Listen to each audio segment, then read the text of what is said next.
Tara guys, pasyal naman tayo dito sa aming kabukiran.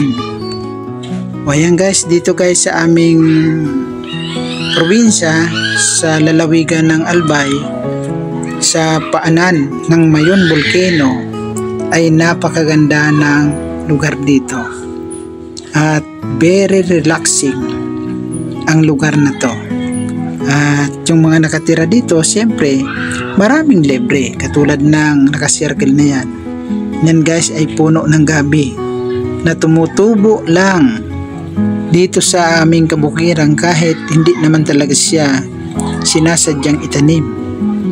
So ganon ang aming probinsya guys, yaman sa mga pananim. Alam nyo ba guys, yung every eruption ng Mayon Volcano, yung ibinubugan niyang yung abo na binubugan niya, alam nyo ba guys na sa pagtagal-tagal ng panahon ay nagiging napakagandang fertilizer sa mga halaman, sa lahat ng mga punong kahoy, mga halaman, mga gulay at kung ano pang tumutubo sa lupa.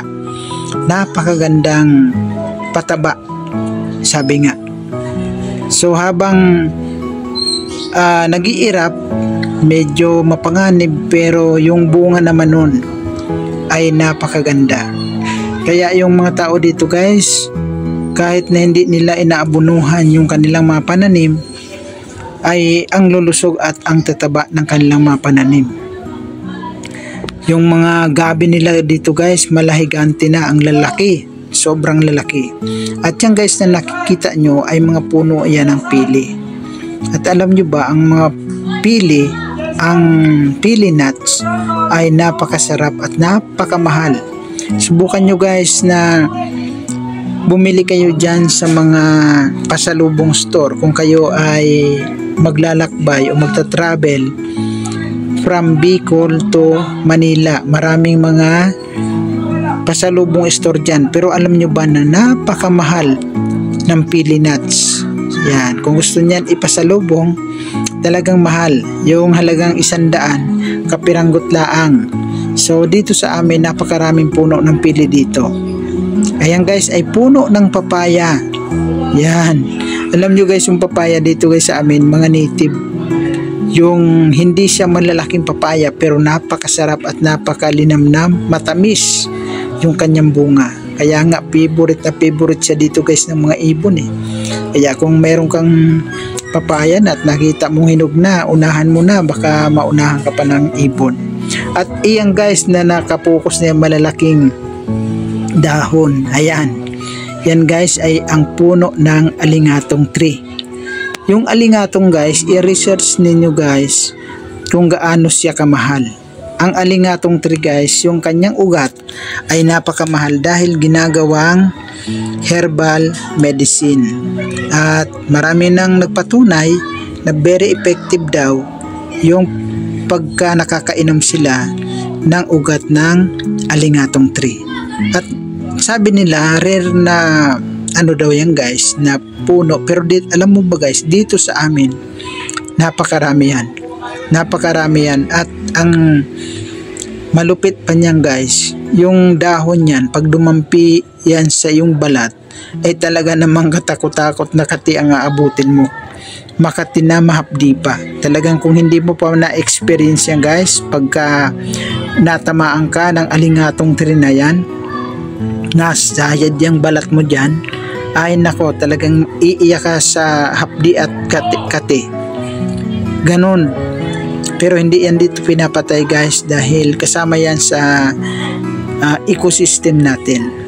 So dito guys sa probinsya talagang napakasimple lang ang buhay.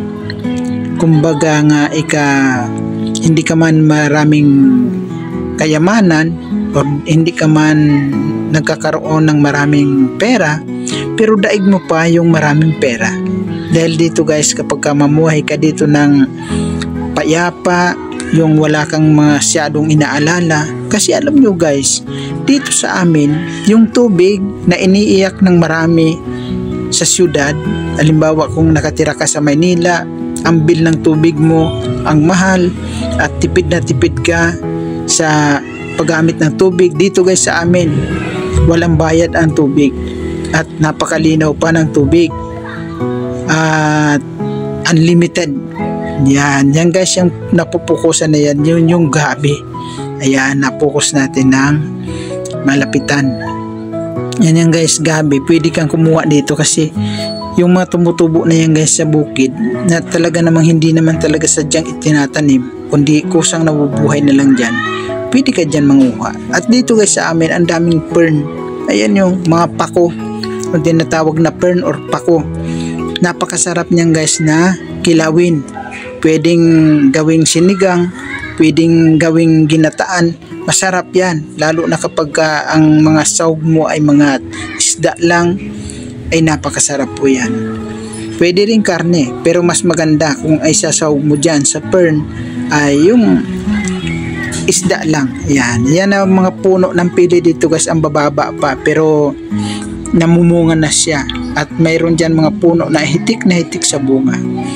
So dito guys sa probinsya talagang ma-experience mo dito yung perfection ng paggagawa ng Diyos sa ating sanlibutan.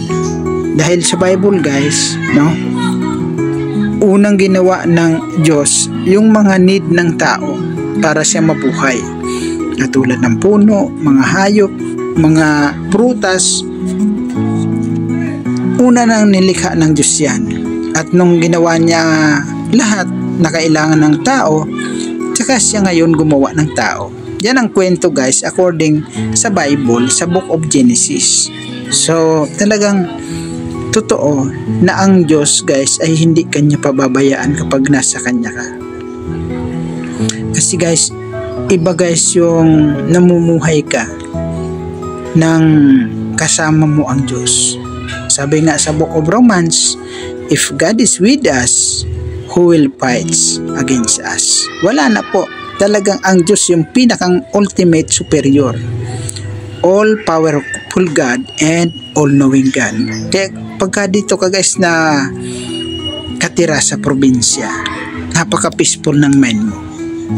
Ayan, pagising mo, kung mayroon kang mga alagang hayop, isusuga mo yung hayop mo, no, di ba? Idadala mo doon sa mga lugar na mayroong mga damo. Ay talaga namang very relaxing yung buhay mo. Totoo, wala kang maraming hawak na pera, pero peaceful naman yung buhay mo. At ang mga tao dito guys, mayroon pa nga dito sa amin na 92 years old na pero sobrang laki pa ng pakinabang. Yung iba kapag ganun na ang edad guys, na nag-umpisa na sa pagiging senior, mga ulyanin na o di kaya baldado na, dito guys ang lalakas pa, 90 years old nagtatrabaho pa, ayaw niya pang magpahinga kasi pag nagpahinga daw siya guys, lalo na siyang magkakasakit. So ganito guys yung aming lugar ka peaceful. At alam niyo ba, ayan na lugar na yan, yan may bakod guys, ano, nabili na yan, pero itong mga hindi pa ito nababakuran, yan ay for sale pa. At napakaganda dito guys sa lugar na to dahil tanaw na tanaw mo yung mga bukid dito, yung mga yung Mount Masaraga. Ayan guys, yung lumilitaw-litaw na yan, hindi na masyado napupukusan ng camera.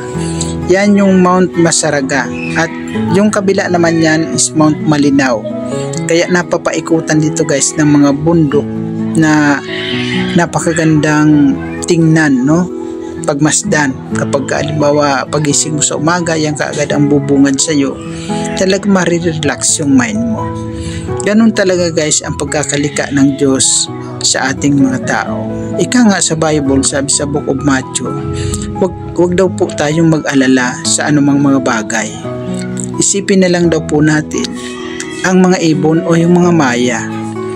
Hindi naman daw sila nagtatanim, hindi naman sila umaani, pero hindi sila pinababayaan ng Diyos na mamatay na wala sa kapahintulutan ng ating Diyos Ama. Yan, ayan guys yung bundok ng Masaraga. Ayan, kaya napakaganda ng lugar na ito. At yan naman yung bundok ng Mount Malinaw. Yan, sa lalawigan pa rin po yan ng Albay. Ganon kaganda yung lugar. So dito guys, very relaxing.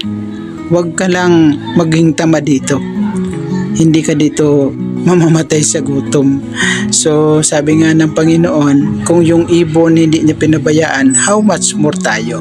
So guys, maraming salamat sa inyong panunood ng aking mga video. At dito guys pala, by the way, yung tinuturo ko na yan, ang dami ditong mga kakawati tree na itinuturing na napakayaman, pero dito napakarami yan sa amin. Kaya lubos ako guys nagpapasalamat sa inyong palaging panonood ng aking mga video, at nawa suportahan nyo ang channel ni Disipulo ni Cristo para mas lalo pa tayong ma-inspired na mas lalong pagandahin yung ating masusunod na video. Kaya ngayon pa lang guys, ngayon pa lang ay lubos na ako nagpapasalamat sa inyo dahil sa inyong suporta, dahil sa inyong laging panonood at pag-aabang ng aking mga video.